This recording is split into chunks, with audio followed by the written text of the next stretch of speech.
membahas sejarah tata negara baik secara makro maupun mikro, berarti masuk ke kawasan politik.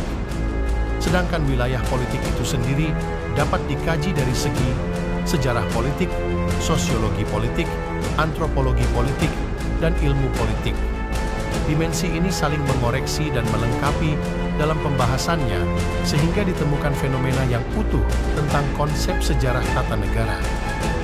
Oleh karena itu, dalam pembahasannya, sejarah tata negara tidak dapat berdiri sendiri, sehingga memerlukan suatu terminologi yang lebih multidimensional dalam pendekatannya. Pertama, sejarah politik. Dari segi epistemologis, sejak Thucydides menulis Perang Peloponesianya sebagai sejarah politik, tradisi sejarah sangat didominasi oleh sejarah politik. Lebih-lebih dalam abad ke-19 sebagai abad nasionalisme dan formasi negara nasional di Eropa Barat, sejarah politiklah yang sangat menonjol. Dalam konsep itu, sejarah diplomasi dan perang sangat menonjol di suatu pihak, dan di lain pihak peranan para raja, panglima perang, dan negarawan memegang peranan sentral. Fenomena ini masih kuat pengaruhnya sampai sekarang. Hal ini disebabkan oleh adanya anggapan bahwa jalannya sejarah ditentukan oleh kejadian politik, diplomasi, perang, dan aktivitas militer.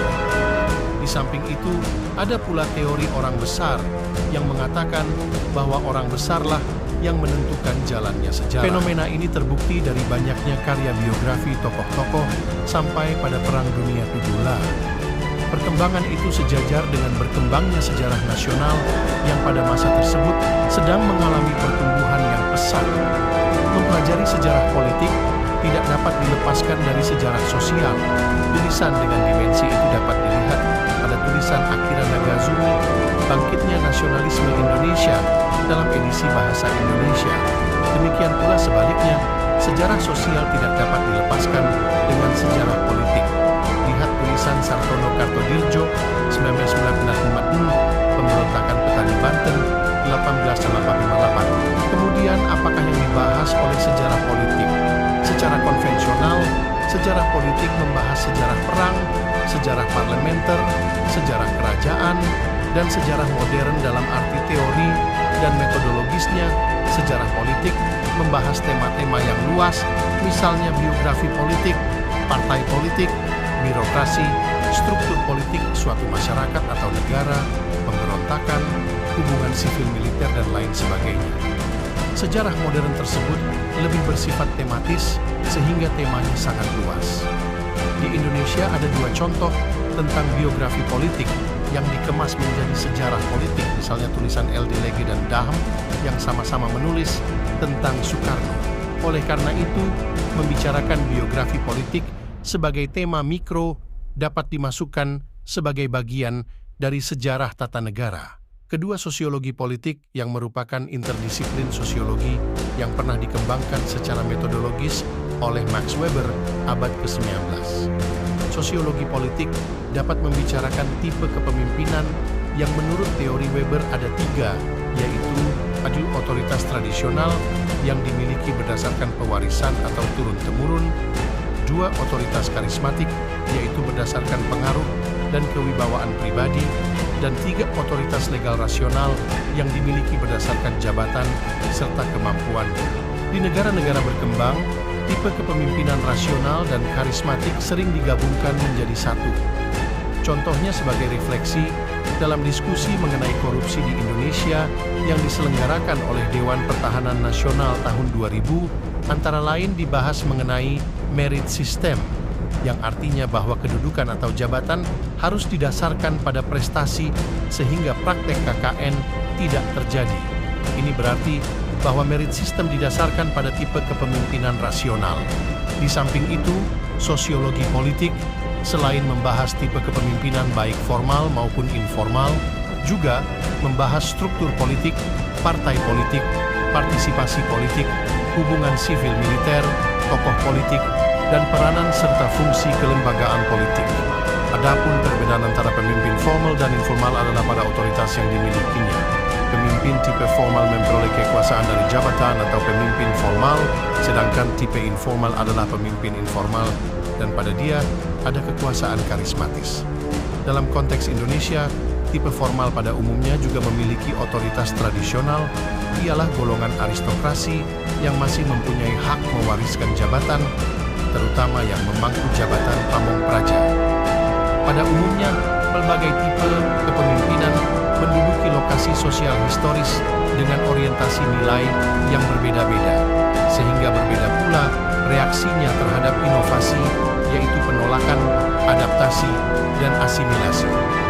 Konflik politik dapat dikembalikan kepada faktor sosio-kultural dengan kepentingan ideologi atau nilai tertentu. Dalam konsepsi ini, ahli ilmu sosiologi politik telah mengambil sistem kategorisasi jenis sistem politiknya sekaligus merupakan studi perbandingan.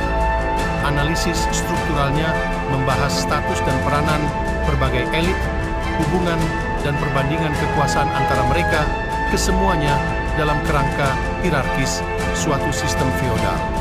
Struktur kekuasaan sangat menentukan struktur sosial dengan kedudukan birokrasi yang sangat sentral fungsinya. Dalam hubungan ini sangatlah relevan menelaah kehidupan sosial antara golongan sosial, terutama dalam konteks kepentingan, status, sosial, ideologi, serta sistem nilai-nilainya. Tidak dapat diabaikan kenyataan bahwa tindakan dan interaksi politik tidak dapat berjalan di luar kerangka kebudayaan politik, political culture. Di sini tindakan, kelakukan, serta sikap perlu dilembagakan. Suatu determinisme sosial sudah barang tentu berpendapat bahwa seluruh peranan seorang tokoh ditentukan oleh struktur masyarakat, atau paling tidak, peranannya dijalankan dalam batas-batas struktural masyarakat. Pelaku tidak dapat sepenuhnya melepaskan diri dari ikatan atau subjektivitas itu, khususnya berkaitan dengan pandangan dunia. Sebaliknya, perlu diakui bahwa tokoh sejarah Hakap kali lebih jauh memandang ke depan atau berperan sebagai perintis atau protagonis. Protagonisme atau inovasi sering menuntut perubahan evolusioner sehingga pelaksanaannya menuntut kepribadian atau kepemimpinan yang kuat. Tepatlah kiranya apabila dikatakan bahwa tokoh menjadi orang marginal dan pencipta subkultur, akhirnya dapat menciptakan kultur dominan dalam kajian sosiologi politik. Ketiga, antropologi politik. Pada awalnya, antropologi politik membicarakan perkembangan masyarakat kesukuan. Hal ini karena antropologi lebih menekankan pada sistem kekerabatan. Kemudian antropologi politik berkembang, pengkajiannya pada simbol-simbol politik, strategi politik, hubungan kebudayaan politik, serta adat istiadat setempat dalam hubungannya dengan politik. Antropologi politik sangat erat hubungannya dengan antropologi sosial. Sebagai permisalan, kolusi dan korupsi yang terjadi dalam pemerintah politik akan lebih tajam pembahasannya jika dikaji dengan antropologi politik. Hal ini karena menyangkut masalah kebudayaan politik dalam hubungannya dengan korupsi. Untuk membahas kerajaan tradisional, sebagai contoh lain, tepatlah kiranya analisis antropologi politik dipakai untuk mengupas sistem politiknya yang mencakup otoritas karismatis atau tradisional, patronalisme, feodalisme, birokrasi tradisional, dan lain sebagainya. Banyak antropolog semacam itu, misalnya Cunningham, Scholl, dan Schulte-Northolt. Pada hakikatnya, yang mereka hasilkan lebih merupakan sejarah struktural dengan pendekatan sinkronis. Maka dari itu, tepatlah kiranya apabila sejarawan menggarap tema yang sama secara diakronis, meskipun tanpa mengabaikan pendekatan strukturalnya. Keempat, ilmu politik. Dalam studi ilmu politik, bidang ketatanegaraan konsentrasinya hanya negara-negara modern, yaitu negara-negara yang muncul menjelang Perang Dunia I, terutama kerajaan-kerajaan yang mulai meninggalkan tradisi monarki, dan pembahasannya diteruskan pada negara-negara setelah Perang Dunia II. Dalam hubungan ini, skenario politik baik di tingkat makro maupun mikro dapat digambarkan secara rinci berdasarkan analisis ilmu sosial sedemikian rupa sehingga dapat diekstrapolasikan antara lain: 1. Gejala atau pola umum perjuangan politik. 2. Kecenderungan dalam proses politik yang menunjukkan keteraturan, regularities. Kedua gejala ini akan menambah makna kejadian-kejadian serta memberi kemungkinan untuk membuat suatu perbandingan serta generalisasi. Dimensi sosial dari proses politik mencakup status dan peranan elit politik, bangsawan, aristokrasi, birokrat, kaum inteligensia, elit religius, meritokrasi, teknokrasi, elit desa, dan lain sebagainya. Otoritas yang mereka miliki antara lain otoritas karismatis, termasuk pula yang sudah mengalami rutinisasi, otoritas tradisional, otoritas legal, dan rasional. Bagaimana interaksi dalam proses perjuangan kekuasaan, terutama dalam periode transisi abad ke-19 dan ke-20, sewaktu orientasi, nilai-nilai bergeser sebagai dampak proses penetrasi pengaruh Barat dan modernisasi.